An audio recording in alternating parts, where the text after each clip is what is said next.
జై కాంగ్రెస్. ఈ నెల 11వ తారీఖు జరుగు తొర్రూరు మున్సిపల్ ఎన్నికల్లో మీ అందరి గుండెల్లో ఉన్న కాంగ్రెస్ పార్టీ వార్డు మెంబర్లందరూ మీ ముందుకు వచ్చున్నారు. వారిని మనస్ఫూర్తిగా పెద్ద మనసుతో ఆశీర్వదించి దీవిస్తారని పూర్తిగా నమ్ముతూ వేదిక మీద ఉన్న స్థానిక శాసనసభ్యురాలు సోదరిమణి యశస్విని రెడ్డి గారు, రాష్ట్ర పిసిసి ఉపాధ్యక్షురాలు మరొక సోదరిమణి ఝాన్సీ రెడ్డి గారు, వేదిక మీద మండల కాంగ్రెస్ నాయకులు, కాంగ్రెస్ ప్రముఖులు, మిత్రపక్షమైన సిపిఎం సోదరులు, సిపిఐ సోదరులు, ఈ కార్యక్రమంలో పాలు పంచుకుంటున్న ఆడబిడ్డలు, అన్నదమ్ములు, మీడియా మిత్రులు అందరికీ శిరస వంచి మనస్ఫూర్తిగా హృదయపూర్వక నమస్కారాలు, వందనాలు. మీ దీవెనలతో తెలంగాణ రాష్ట్రంలో కాంగ్రెస్ ప్రభుత్వం అధికారంలోకి వచ్చి 2 సంవత్సరాలు పూర్తయింది. ఆనాడు రావణాసురుడు ప్రభుత్వాన్ని కూలదూర్చి ప్రజా ప్రభుత్వాన్ని తెచ్చుకున్న దాంట్లో ఈ తొర్రూరు ప్రజలు కూడా, తొర్రూరు నియోజకవర్గ, తొర్రూరు పట్టణ మున్సిపాలిటీ ప్రజలు కూడా ప్రధాన పాత్ర పోషించారు. పోషించడమే కాదు, వచ్చిన ఈ తెలంగాణ రాష్ట్రంలో ఆనాడు దోచుకున్న దానికి సమాధానంగా 2023 సంవత్సరం జరిగిన ఎన్నికల్లో ఆ పార్టీని ఇంటికి పంపించిన సంగతి కూడా మీకు తెలుసు. గౌరవ ముఖ్యమంత్రి రేవంత్ రెడ్డి గారి నాయకత్వంలోని మీరు తెచ్చుకున్న మన ప్రభుత్వం పేదవాడికి అనేక సంక్షేమ కార్యక్రమాలు ఇస్తూ నిరంతరము పేదవాడి బాగోగుల కోసం తపత్రయపడే ప్రభుత్వం మన ప్రభుత్వం. పేదవాడికి, ప్రతి పేదింటి ఆడబిడ్డకి ఇంటికి 200 యూనిట్లు ఉచిత కరెంట్ ఇచ్చింది మీరు ఎన్నుకున్న ప్రభుత్వం. పెద్దోళ్ళు తినే సన్నబియ్య దువ్వ నా పేదింటి ఆడబిడ్డ తినాలని ప్రతి ఆడబిడ్డ, పేదింటి ఆడబిడ్డకి సన్నబియ్యాన్ని ఇచ్చిన ప్రభుత్వం మీరు ఎన్నుకున్న ప్రభుత్వం.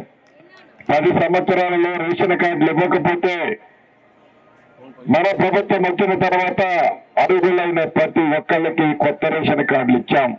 పాత రేషన్ కార్డులలో కొత్త పేర్లు చేర్చాం.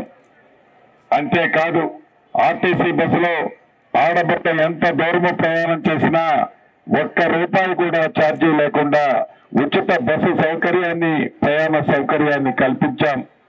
రైతును రాజు చేస్తానని చెప్పి ప్రభుత్వం వచ్చిన మొదటి 9 నెలల్లోనే ₹2 లక్షల వరకు రాష్ట్ర వ్యాప్తంగా రుణమాఫీ చేశాం.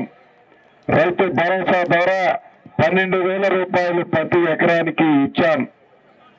వరేస్తే ఉరే అని ఆనాటి ధరవారు చెప్తే వరేసిన రైతన్నకు సన్న వడ్లకి మద్దతు ధరతో పాటు క్వింటాల్కి అదనంగా ₹500 ఇచ్చాం. ప్రతి నియోజకవర్గానికి ₹200 కోట్లతో ఇంటిగ్రేటెడ్ ఇంటర్నేషనల్ స్కూల్స్ కట్టిస్తున్నాం. అనేక కార్యక్రమాలు ఈ ప్రభుత్వం చేయటానికి కారకులు ఆనాటి మీ దీవెనలు, మీ ఆశీర్వాదాలు. అదేవిధంగా ఈనాడు కూడా ఈ మున్సిపల్ ఎన్నికల్లో తొర్రూరు మున్సిపాలిటీని అత్యధిక సీట్లు, అత్యధిక ఓట్లతో మీరు గెలిపిస్తారు అని పూర్తి నమ్మకము, విశ్వాసము నాకుంది. నేను ఇది 3వసారి ఇక్కడికి రావటం. వచ్చినప్పుడు ప్రత్యక్షంగా నేను చూస్తున్నాను మీలో ఉన్న స్పందన. ఆనాడు దొరలకి ఎలా తీర్పు ఇచ్చారో ఈనాడు ఈ మున్సిపల్ ఎన్నికల్లో కూడా కాంగ్రెస్ పార్టీని మనస్ఫూర్తిగా ఆశీర్వదించి దీవిస్తారని ప్రగాఢంగా నేను నమ్ముతున్నా. 2-3 విషయాలు మీ దృష్టికి తీసుకొస్తా. వారు అధికారంలో ఉన్ననాడు, వారు మంత్రులుగా, శాసనసభ్యులుగా ఉన్ననాడు చెయ్యలేని పనట, వారు ప్రభుత్వంలో ఉన్ననాడు చెయ్యలేని పని ఈ రోజు మేము చేస్తామని రంగురంగుల కండవలతో మీ ముందుకు వస్తున్నారు. ఆనాడు చేయలేని, అధికారంలో ఉన్ననాడు చేయలేని పని అధికారంలో లేని మీరు ఈనాడు ఎలా చేయగలుగుతారు? మీరు శాసనసభ్యులు కాదు, మీరు బదిలీ చేసే అతను ముఖ్యమంత్రి కాదు, పార్లమెంటు సభ్యుడు కూడా మీ వాడు కాదు. ఎలా చేయగలుగుతారు? ఇటు పుల్ల తీసి ఇటు పెట్టగలుగుతారా? ఈ ప్రభుత్వం పేదోడు ప్రభుత్వం, ఇందిరమ్మ ప్రభుత్వం, ఇందిరమ్మ ప్రభుత్వం అంటే పేదోడి గుండెల్లో ఉండే ప్రభుత్వం. ఏదైనా చెయ్యాలి అంటే, ఏదైనా సాధించాలి అంటే ఇందిరమ్మ ప్రభుత్వం అధికారంలో ఉంది కాబట్టి ఆ సభ్యులు గెలిపిస్తే చేయటానికి 100% అవకాశం ఉంది.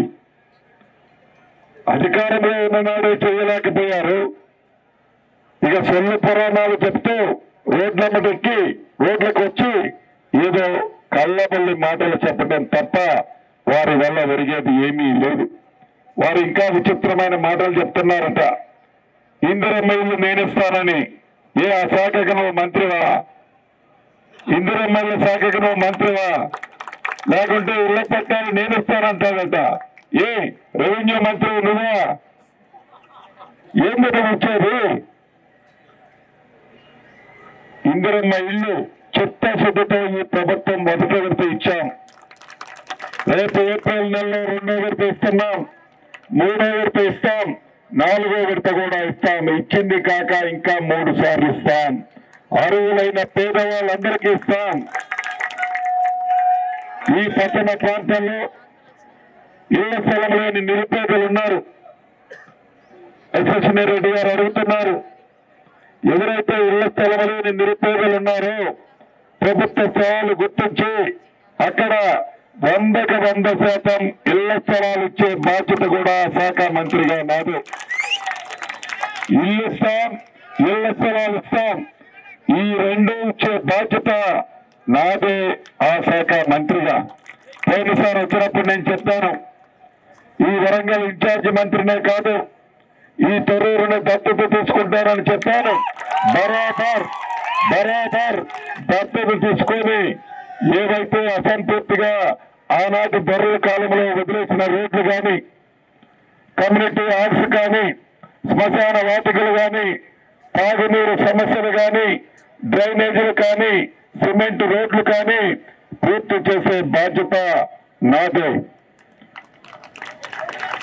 నువ్వు 10 సంవత్సరాలు పరిపాలించినప్పుడు నడి రోడ్లో ఉండే కరెంటు పోల్ తీయలేని నువ్వు ఆనాటి మాజీ మంత్రి. ఏంది నువ్వు చేసేది? ఎక్కడ నువ్వు చేసే అభివృద్ధి? 10 సంవత్సరాల్లో నువ్వు పరిపాలించిన నాడు నడి రోడ్లో ఉండే ఎలక్ట్రికల్ పోల్స్ తీయలేని మీరు మళ్ళీ అధికారంలో కనీసం శాసనసభ్యుడు కూడా కానీ నువ్వు ఎలా చేయగలుగుతావు?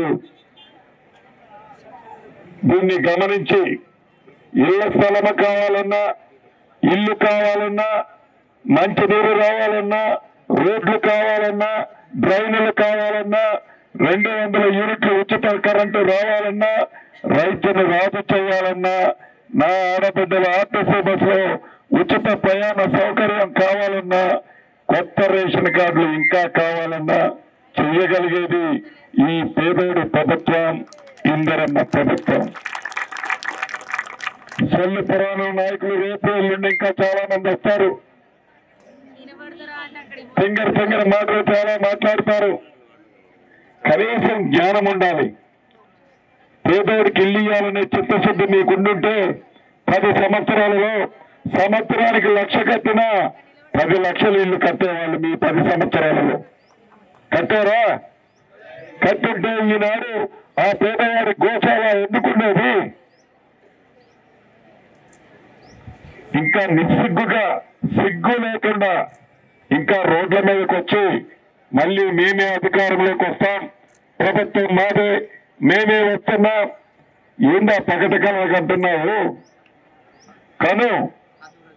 కన్న కళ కూడా ఒక అడ్డు ఆపు ఉండాలి. మాట్లాడే మాట కూడా ఒక అడ్డు ఆపు ఉండాలి. కాబట్టి ఈ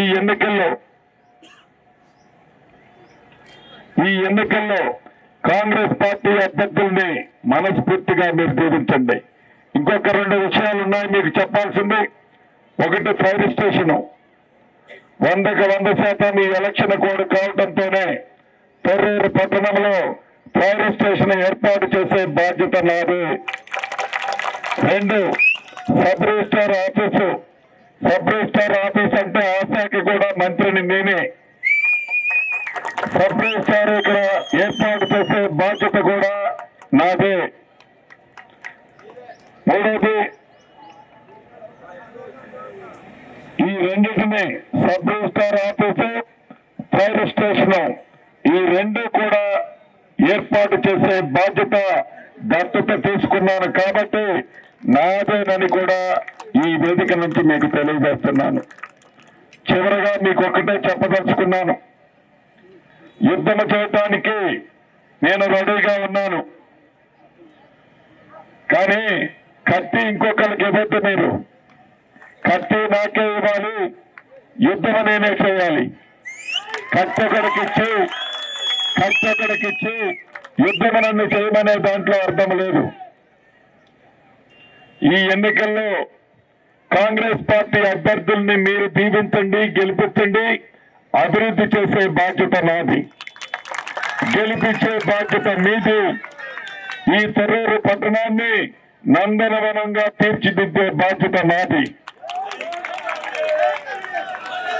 కాబట్టి సొల్లు పురాణాలు చెప్పే నాయకులు వినండి. 2 సార్లు ఎట్లా బుద్ధి చెప్పారో దీంట్లో కూడా అదే రకమైన బుద్ధి చెప్పాలని చెబుతారని 16కు 16 సీట్లు కాంగ్రెస్ పార్టీ అభ్యర్థుల్ని సంపూర్తిగా అత్యధిక ఓట్ల మెజార్టీతో గెలిపిస్తారని కోరుకుంటూ ఇప్పుడు ఒక్కసారి అభ్యర్థులు వేదిక మీద ఉన్నారు, వారిని మీకు పరిచయం చేస్తాను. 1వ వార్డు నుంచి శ్రీలత రమేష్ గారు, 1వ వార్డు నుంచి శ్రీలత రమేష్ గారు, 2వ వార్డు నుంచి పూర్ణం శ్రావణ్, 15వ వార్డు నుంచి సుజాత వెంకన్న, 15వ వార్డు నుంచి సుజాత వెంకన్న,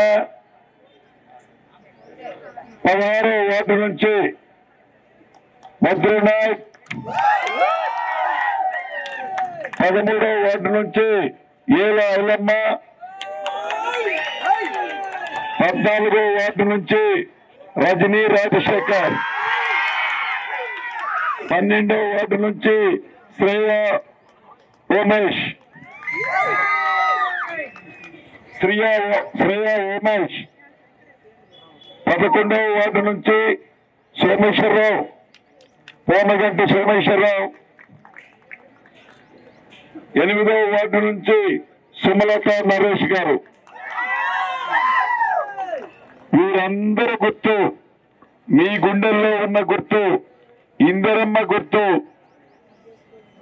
రేవంత్ అన్న గుర్తు, మీ అశేషిని రెడ్డి గారి గుర్తు, ఝాన్సీ రెడ్డి గారి గుర్తు, నా గుర్తు అస్సం గుర్తు. టైం ఎక్కువ లేదు కాబట్టి కాంగ్రెస్ అభిమానులు, కరుడు కట్టిన నాయకులు, ఈ ప్రభుత్వాన్ని మనస్ఫూర్తిగా దీవించాలనుకునే నా తోబుట్టువులైన ఆడబిడ్డలు ఈ 2-3 రోజులు మరింత కష్టపడి 16 సీట్లకి 16 సీట్లు కాంగ్రెస్ పార్టీ కైవసం చేసుకుంటారని పూర్తి నమ్మకము, విశ్వాసంతో మీ అందరి దగ్గర సెలవు తీసుకుంటున్నాను.